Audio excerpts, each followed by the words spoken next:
Well, hello, friends. Finally, I've moved away from my TikTok persona. But no, when it comes to the studio, I just don't know how to act. You'll just have to put up with me as I am, because I realize it's not entirely proper. But what can you do? I think, in principle, what's important is what I say, not how I look. Well, that's what I think. If you think differently, then tell me otherwise. How? You think our current reality is much, much worse than you could possibly imagine. Truly a dire situation. They tell us one thing. I mean, that's the common tactic of any government and indeed any administration, to say one thing and then proceed to do the exact opposite. But you have to be controlled by what they say. And when you are essentially controlled by what they say, you become harmless. So, friends, be harmless to your rulers. Because you see, like Maria Maxakova, remember the Maxakov family? Famous people whom no one ever touched. Famous, beautiful women, and smart, by the way. All the women in their family, the Maxakovs, are smart. So, you remember, right? This is the situation in Ukraine that happened when her husband, the husband of former State Duma deputy Maria Maxakova, was killed. And now the criminal case has been brought against her in the Presnensky court of Moscow. What kind of criminal case is it? Why a criminal case? For calls to activities directed against the security of Russia. She has been arrested in absentia. Arrested in absentia. It's a rather strange term, of course, but apparently nowadays all of this is possible. Earlier, the singer, this opera singer, along with her husband, who was also a former deputy, fled from Russia to Ukraine and now lives in Germany. Her husband was killed in Kiev in 2017. A criminal case was previously opened against Maksakova as well for evading compliance with the law on foreign agents. Of course, she will never return. There is a warrant for her arrest. Let's say in Germany where she lives, it's not all that important for her. But still, it's a signal to her not to come back. Ozone is holding a massive sale, offering products at a 95% discount if they've been sitting in the warehouse without any movement for more than 60 days, that is, 2 months. Sellers were given an ultimatum. Either the goods will be sold at a huge discount or they will be disposed of. These are the kinds of products being discounted. These products, I don't really know how they managed to sell them afterwards. After all, sometimes Ozone has products that nobody really needs or the price is just out of reach. And nobody wants to sell for next to nothing. That's life. The summoned ambassador of Azerbaijan has arrived at the Russian Foreign Ministry. Have you noticed how quickly the phrase friendship of peoples has started to fade away, to sink into oblivion? You can't even say that it's no longer part of our culture, this friendship of peoples that we always had. It's not culture anymore. It's becoming something archaic because everyone is preparing for a universal war. Everyone is fighting with each other. Whether it's allowed or not, everyone is fighting. That's why the phrase friendship of peoples is now like patriotism. When people in Russia shout about being patriots, it actually takes on a different meaning because now people have started to view that word differently. It's the same with friendship of peoples. It sounds false, and people try not to use such words anymore. Russian military forces have completely liberated the territory of the LNR. This was announced by the head of the Republic, Leonid Pasechnik, on Channel 1. Just 2 days ago, a report came in stating that the territory of the Luhansk People's Republic has been fully liberated, 100%. For 11 long years, the residents of the Republic have been waiting for this day. The Westerners have been driven out from the entire territory for good. Maybe that's true.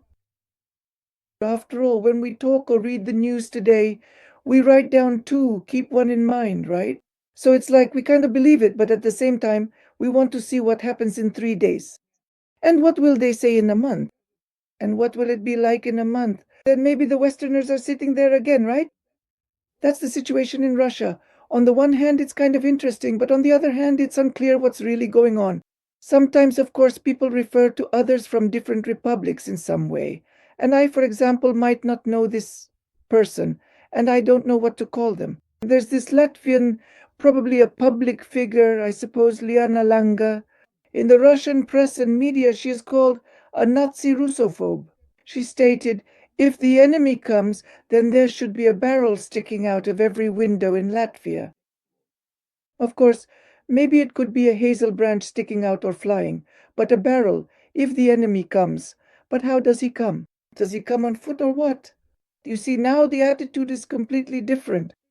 Now it's just explosions everywhere. Explosions, explosions. There is a complete destruction of our civilization going on, and nothing else is happening.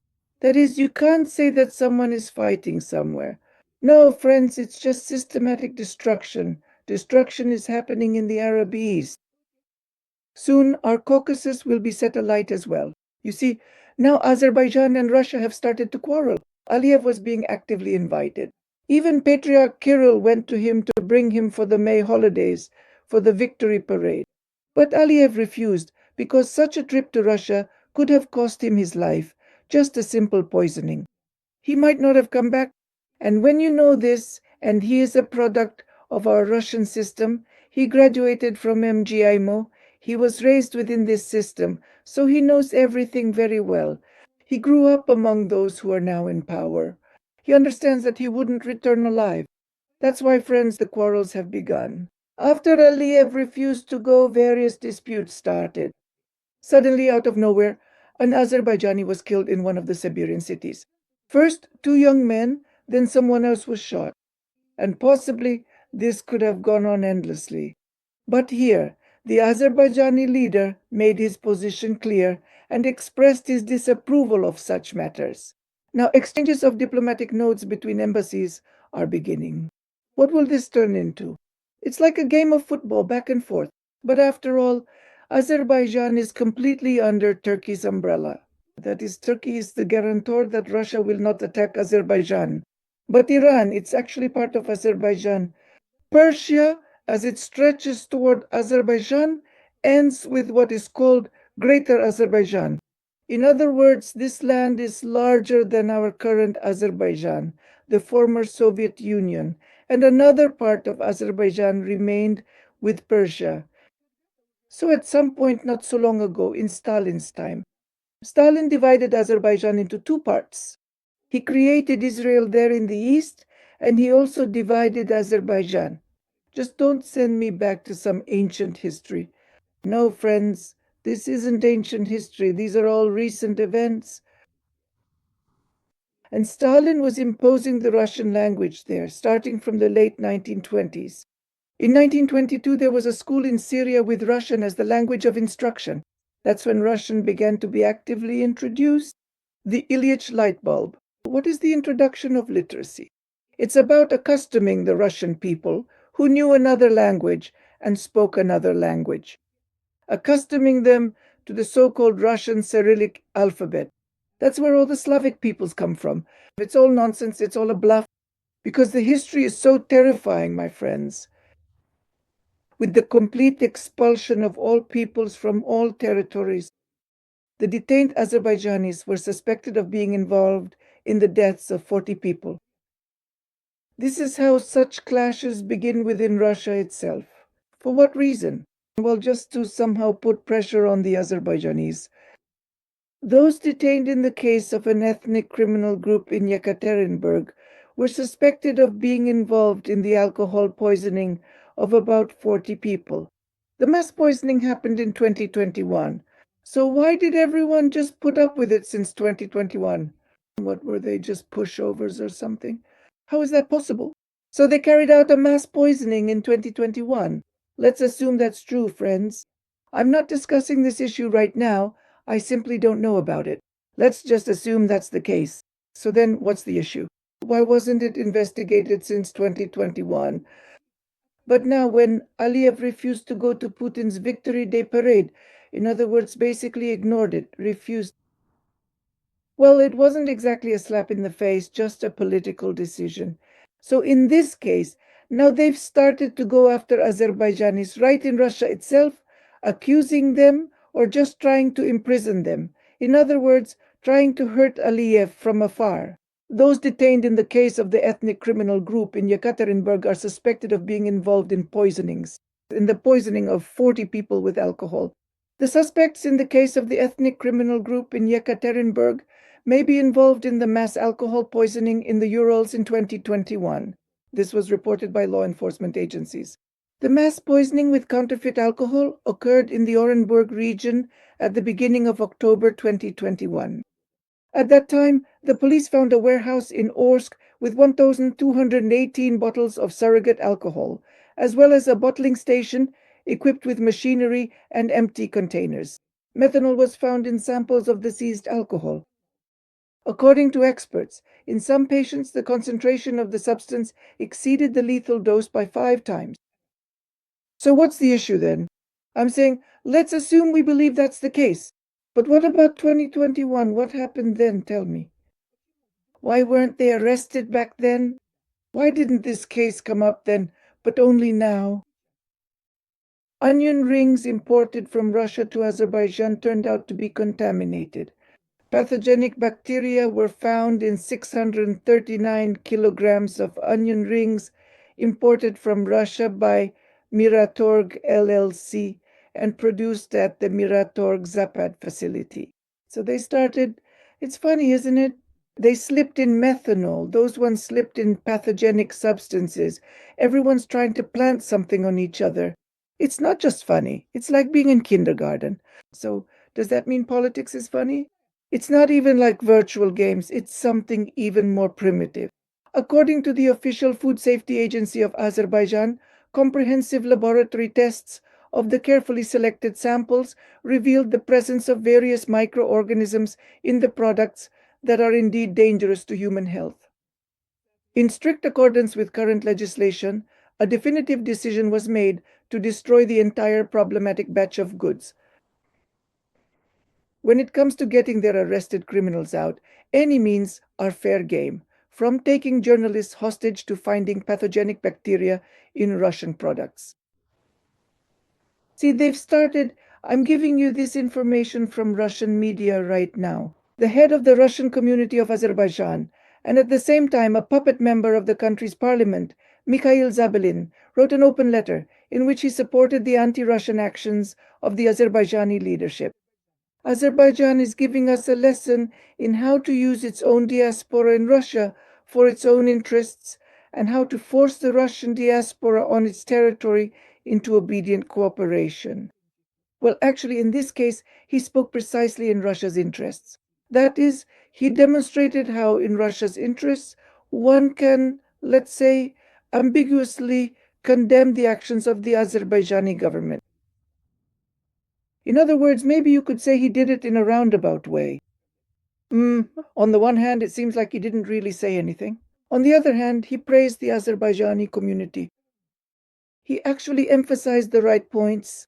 But autumn has come to Moscow. As they write, autumn arrived in Moscow exactly 2 months earlier than usual. They barely had a taste of summer before autumn was already in the yard.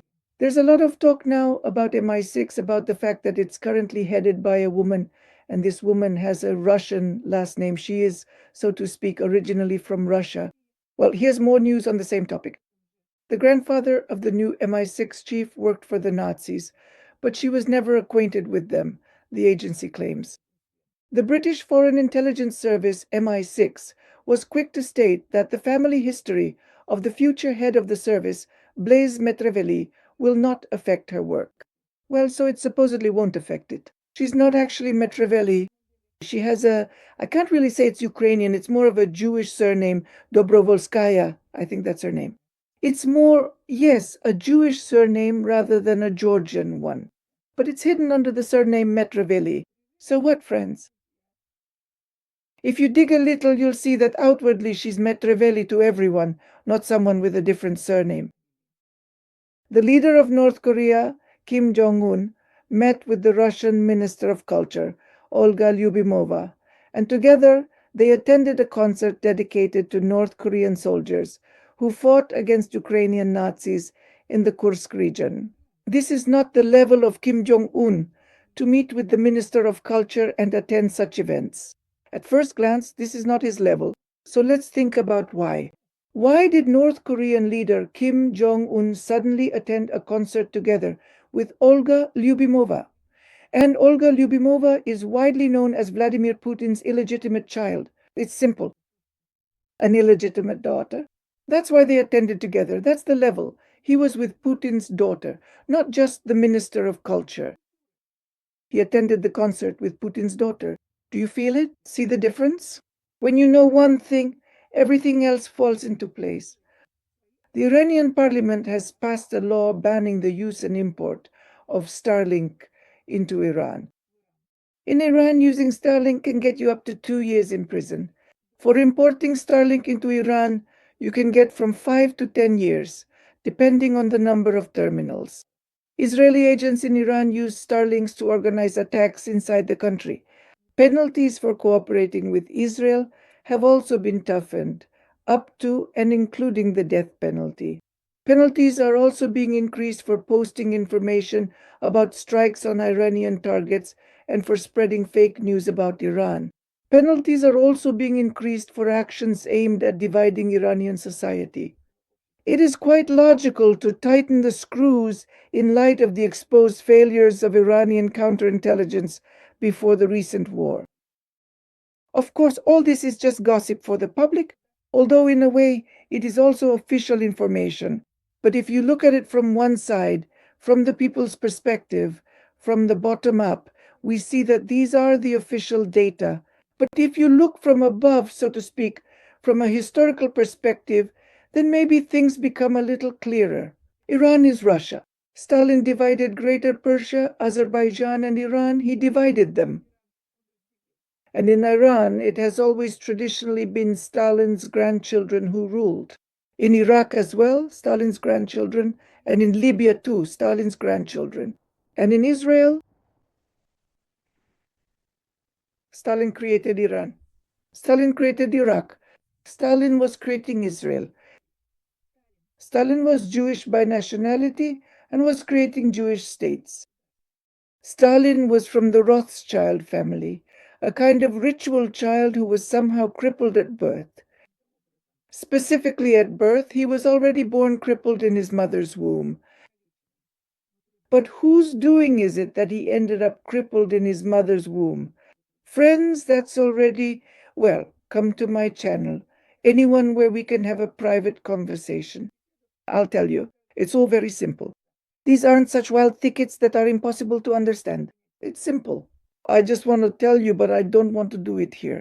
It's not interesting because generally to most people, many things seem outrageous when it comes to the truth, to reality. I agree. When people have been raised on one type of information, especially dogmatic information, they can't open their eyes and see. After all, it's a very basic and fundamental concept. We should know the nationality of our leader because this crucial information affects whether all other nationalities and ethnic groups within this vast country will be destroyed or preserved. Because if Stalin belonged to one nationality, he prioritized his own nationality, while other nationalities. At that time, a huge number of peoples were destroyed in Siberia. Peoples and populations in Siberia were being wiped out. But we don't know about this because Stalin was put on a pedestal and he was never taken down from that pedestal because he is considered a hero of the masses. The more ruthless or tyrannical a tyrant is, the more the people love him. This is a dogma that is instilled in people, and people, as I understand it, are even ready to lay down their lives to prove their dogma. I absolutely do not argue with anyone. Everything is just my personal opinion. I'm sharing my personal opinion with you, and after that, you can live however you want. I know that in about 3 years, everyone on the internet will start buzzing about how Stalin did this, that, and the other. That Stalin is the father of those children who ruled in Iran, Iraq, Libya, and Syria. It's Stalin who is their father. Don't believe it? Well, yes. Someone here wrote me some strange thing, friends, that apparently Shogu is with that woman who hosts the health show on TV. Well, she does look like Trotsky, right? That woman. But Shoigu, well, what does he have to do with it? Shoigu is Stalin. Shoigu is also Stalin. That's why Shoigu is untouchable. But Trotsky turned out to be touchable. but not Shoigu. So never confuse one with the other. You want to suddenly, well, where does this information even come from? They took it, someone sent it to me and said, this is Shoigu, everyone knows that. I don't know. No, I see that Shoigu is Stalin, born from the shaman Shoigu. This is a very strong argument for no one to ever touch him. Voila, life is like that. I am Tanya Karatsuba said Burhan, July 1st, 2025.